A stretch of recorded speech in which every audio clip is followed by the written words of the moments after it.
Selamat hari Minggu untuk kita semua. Dari bacaan kita pada saat ini, kita akan renungkan di bawah sebuah tema seragam, yaitu berdamai dengan semua ciptaan. Berdamai dengan semua ciptaan. Tomatongku Syasul Soanasang. Bukan rahasia lagi bahwa kerusakan lingkungan itu terjadi karena ulah manusia. Berbagai bencana yang terjadi seperti tanah longsor, banjir bandang, itu berkaitan erat dengan rusaknya lingkungan akibat ulah manusia. Pemanasan global yang sering sekarang ini dikampanyekan juga merupakan akibat dari kerusakan alam. Itulah mengapa kadang-kadang, saya tidak tahu di sini, tapi kalau di Nusa itu banyak sekali polisi kehutanan biasanya melakukan razia karena banyak orang-orang yang menebang pohon di sembarang tempat. Susidu Karakamai, biasa polisi kehutanan lakukan razia. Sama. Dan ternyata ini juga diatur dalam Undang-Undang Nomor 41 Tahun 1999 tentang kehutanan. Di dalam undang-undang itu diatur bagaimana kita harus menjaga kawasan hutan dan lingkungannya. Nah, ternyata Bapak Ibu Saudara-saudari, perintah atau aturan tentang menjaga lingkungan bukan baru ada sejak adanya polisi kehutanan, bukan baru ada sejak adanya undang-undang kehutanan, tetapi ternyata aturan dan perintah untuk menjaga lingkungan alam sekitar ini sudah ada sejak zaman bangsa Israel.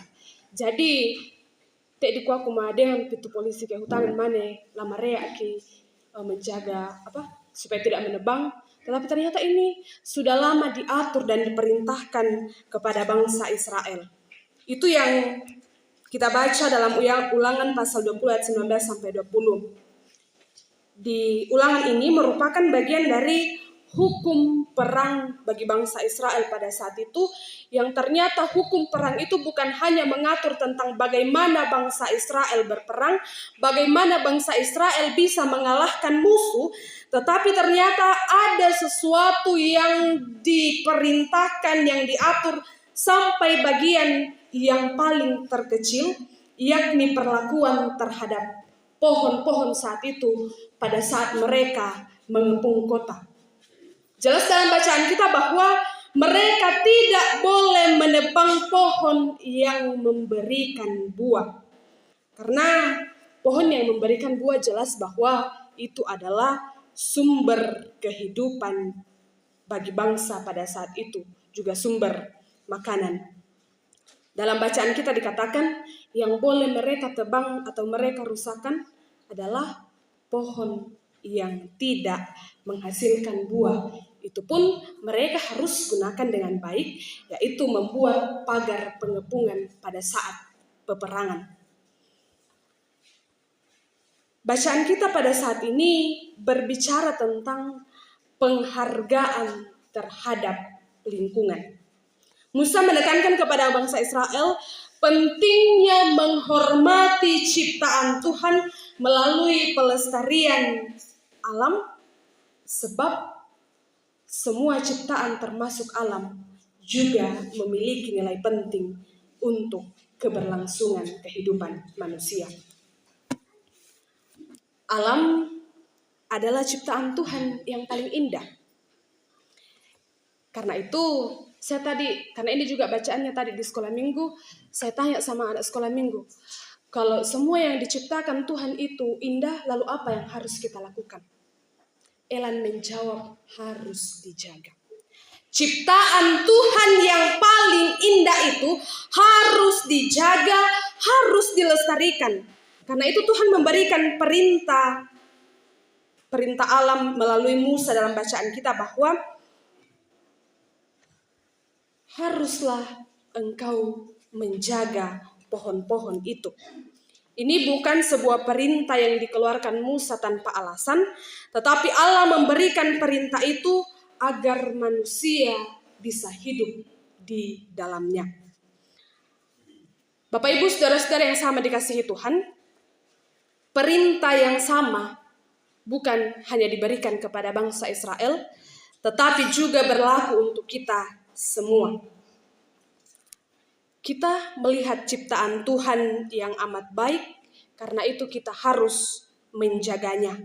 Karena kita hidup di dalamnya, maka kita bertanggung jawab untuk menjaganya. Namun kadangkala kita tidak sadar menentang perintah itu. Kadang kita merusak alam, kadang kita membuang sampah secara sembarangan dan lain-lain. Tapi ternyata dari apa yang kita lakukan, akibatnya pada diri kita sendiri. Kita yang mengotori lingkungan dan yang pasti menikmatinya adalah kita. Karena itu alam yang indah yang diberikan Tuhan perlu kita jaga dengan baik. Alkitab mengatakan bahwa seluruh alam semesta ini adalah karya Tuhan yang diciptakan dengan sangat baik sejak awal.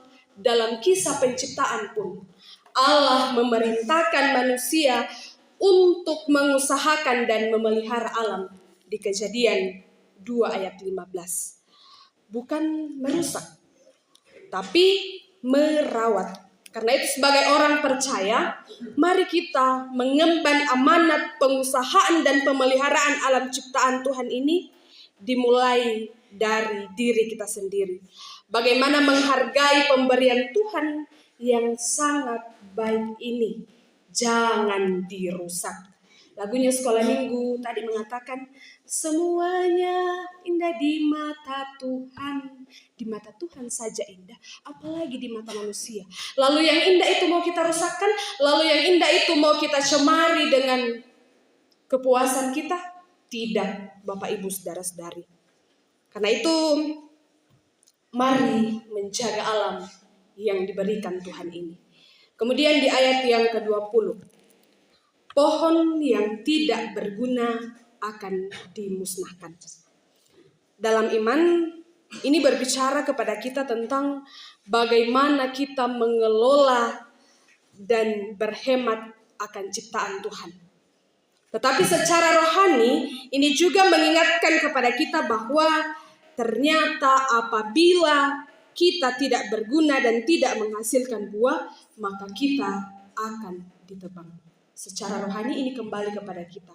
Kita sebagai manusia juga adalah kemudian pohon. Dan ketika kita tidak mampu menghasilkan buah dalam tindakan kita, Tuhan akan memusnahkan kita. Karena itu kembali ke dalam kehidupan kita. Sudahkah kita menjadi pohon yang menghasilkan buah, atau ternyata tebangnya tua apa dihasilkan di usia 50 tahun, di usia 40 tahun, 60 tahun dan lain sebagainya. Mari berefleksi sejauh mana, sampai mana kehidupan kita menghasilkan buah, atau nanti ebang rata guna-gunata selama seumur yang diberikan Tuhan itu. Dengan siapa raka buah dihasilkan atau susibang, ya jo umur 20 tahun, ya juga jo umur 30 tahun, ya juga jo umur 80 tahun, tidak menghasilkan buah. Lalu apa gunanya kita hidup kalau ternyata kita tidak menghasilkan buah, kalau ternyata kita hanya menjadi pohon yang akan ditebang dan dimusnahkan. Mari kembali ke dalam kehidupan kita. Tatangak-tangak meloi dengan duka mereka buah aku hasilkan. Mampu duka mau mereka jadi terang bagi sesama. Mampukah saya menjadi berkat bagi orang-orang di sekitar saya? Atau ya bang dadi, ya bang selaku karwa pulon atau ya bang sule laku puang. Mari berefleksi Bapak Ibu saudara-saudari. Karena itu melalui perenungan kita pada saat ini, mari berdamai dengan semua ciptaan yang ada di sekitar kita, sehingga terbangun hubungan yang harmonis antara ciptaan yang lain dengan kita manusia. Berdamai dengan sebuah ciptaan bukan hanya kita lakukan setiap saat, tetapi berdamai dengan semua ciptaan merupakan pengakuan bahwa semua yang diciptakan Tuhan memiliki nilai yang paling penting dalam dunia ini. Dan dikuaku karena hanya manusia yang diberikan akal, maka manusia yang paling penting. Karena manusia yang diciptakan dan diberi nafas, maka manusia yang paling penting. Tapi tidak Bapak Ibu Saudara-saudari, semua hal yang diciptakan Tuhan sama pentingnya. Karena itu Anda menolak kilako, nada yang karena nanti kena ganggu, malah dirembak lepnya dan lain sebagainya. Tetapi anggaplah dia juga sebagai ciptaan yang mulia. Karena itu Bapak Ibu Saudara-saudari, mari berdamai dengan semua ciptaan sehingga kehidupan kita ke depannya dan kehidupan generasi kita mendatang boleh terus merasakan alam ciptaan Tuhan yang indah. Tuhan kiranya menolong kita menjadi manusia yang berdamai dengan ciptaan dan menjadi orang-orang percaya yang dapat menghasilkan buah. Ada amin? Amin firman.